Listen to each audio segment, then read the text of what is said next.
മനുഷ്യനെ സൃഷ്ടിച്ച അറപ്പും വെറുപ്പും തോന്നുന്ന ഇന്ദ്രിയത്തുള്ളിയിൽ നിന്ന് ഈ കവിൾത്തരം നൽകിയ, ഈ കണ്ണുകൾ നൽകിയ, ഈ കായബലം നൽകിയ, ഈ കാലിന്റെ ശക്തി നൽകിയ, മിടിക്കുന്ന നെഞ്ചിന്റെ പൾസ് നൽകിയ, രണ്ട് കൈകളിലായി 6 പൾസുകൾ നിയന്ത്രിക്കുന്ന, ഒന്ന് പാൻക്രിയാസിലേക്ക്, രണ്ടാമത് ഹാർട്ടിലേക്ക്, മൂന്നാമത് തലച്ചോറിലേക്ക്, നാലാമത് നട്ടെല്ലിലേക്ക്, ഓരോ ഫംഗ്ഷന് പ്രത്യേകമായി നിയന്ത്രിക്കുന്ന പൾസുകൾ നൽകിയ വഫീ അൻഫുസികും അഫലാ തുബ്സിറൂൻ, മനുഷ്യനെന്ന സൃഷ്ടിപ്രപഞ്ചം അത്ഭുതങ്ങളുടെ കലവറയാണെന്ന് വിശുദ്ധ ഖുർആൻ മനുഷ്യന്റെ ചിന്തകളെ തട്ടി ഉണർത്തി പറഞ്ഞു. പക്ഷെ വലകിന്ന അക്സറന്നാസി ലാ യാഖിലൂൻ, വലകിന്ന അക്സറന്നാസി ലാ യഅലമൂൻ, വലകിന്ന അക്സറന്നാസി ലാ യശൂറൂൻ. മനുഷ്യരിൽ ഭൂരിപക്ഷം ആളുകൾ നന്ദി കാണിക്കുകയില്ല. മനുഷ്യരിൽ ഭൂരിപക്ഷം ആളുകൾ ചിന്തിക്കുകയില്ല. തിന്നുന്നു, ഭക്ഷണത്തെക്കുറിച്ച് ചിന്തിക്കാൻ തൊണ്ടയിലൂടെ, തൊണ്ട വരളുന്ന സമയത്ത് ഒരു നല്ല തണുത്ത കിണറിലെ വെള്ളം കിട്ടി, അത് ചുണ്ടിൽ വെച്ച് അത് തൊണ്ടയിലൂടെ ഇറങ്ങുമ്പോ അനുഭവിക്കുന്ന ഒരു ആസ്വാദനയില്ലേ?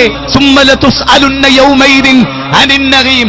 ഒരു ഗ്ലാസ് വെള്ളത്തിന് ദൈവത്തിന്റെ മുമ്പിൽ മറുപടി പറയേണ്ടി വരും. വൈദ് തഅദ്ദന റബ്ബുക്കും ലൈൻ ശകർതും ലഅസീദന്നകും വലൈൻ കഫർതും ഇന്ന അദാബി ലശദീദ്. 14-ാം അധ്യായം സൂറത്ത് ഇബ്രാഹിം 7-ാമത്തെ വചനം. ദൈവം തന്ന അനുഗ്രഹങ്ങൾ എണ്ണിയാൽ ഒടുങ്ങുമോ? ഈ വിരൽത്തുമ്പുകൾ ഒരേ ഒരു കാര്യം, ഈ നഖമുണ്ടല്ലോ, ഇതൊന്നൊരൽപ്പം കേട്ടി നൈൽ കട്ടർ കൊണ്ട് കട്ട് ചെയ്താൽ ഒരു പേന പിടിക്കാൻ പിന്നെ 3 ദിവസം വേണം. ഒരു പേന പിടിക്കാൻ ഈ നൈൽ കട്ടർ ഉണ്ടല്ലോ, അതുപയോഗിച്ച് ഈ നഖമൊന്ന് അല്പം കേട്ടി വെട്ടിപ്പോയാൽ അവിടെ ഒരു ചോരപ്പാട് കാണാം. അത് പിടിക്കാൻ കഴിയില്ല. എന്തൊരു വേദനയാണതിന്. ഈ നഖത്തിന്റെ പ്രാധാന്യം ഒന്നുകൂടെ പറയാം.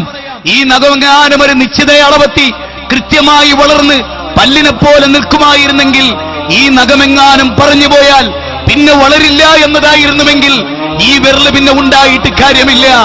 ഈ വിരല് കൊണ്ട് പിന്നെ പ്രയോജനമില്ല. ഒരു നഖത്തിന് പോലും പടച്ചതമ്പുരാൻ നൽകിയ സൗഭാഗ്യത്തെ കുറിച്ച് ഓർക്കുമ്പോ നിന്റെ 360 സന്ധികളോട് നന്ദി കാണിക്കാൻ മനുഷ്യ നിനക്ക് സാധിക്കണം.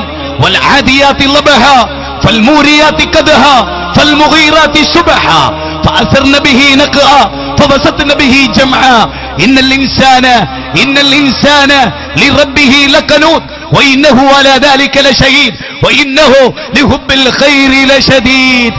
വല്ലാത്ത വാക്കാണ്. ഒരു കുതിര അതിന്റെ യജമാനനെ ചുമന്ന് പ്രഭാതത്തിൽ രണഭൂമിയിലേക്ക് കാല് കല്ലിൽ തട്ടി തീപ്പരി പാറിപ്പിച്ച് ദ്രുതഗതിയിൽ ഓടിപ്പോകുമ്പോ യജമാനൻ കൊടുത്ത പുല്ലിനോട്, യജമാനൻ കൊടുത്ത വെള്ളത്തോട് രചനാത്മകമായി പ്രതികരിക്കുകയായിരുന്നു.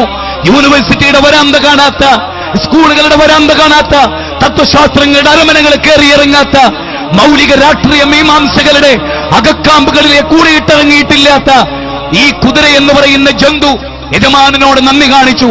പക്ഷേ മനുഷ്യ, നീ കുടിക്കുന്ന വെള്ളത്തിന്, നീ ശ്വസിക്കുന്ന വായുവിന് നിന്റെ നാഥൻ പ്രായശ്ചിത്തം ചോദിച്ചിട്ടില്ല.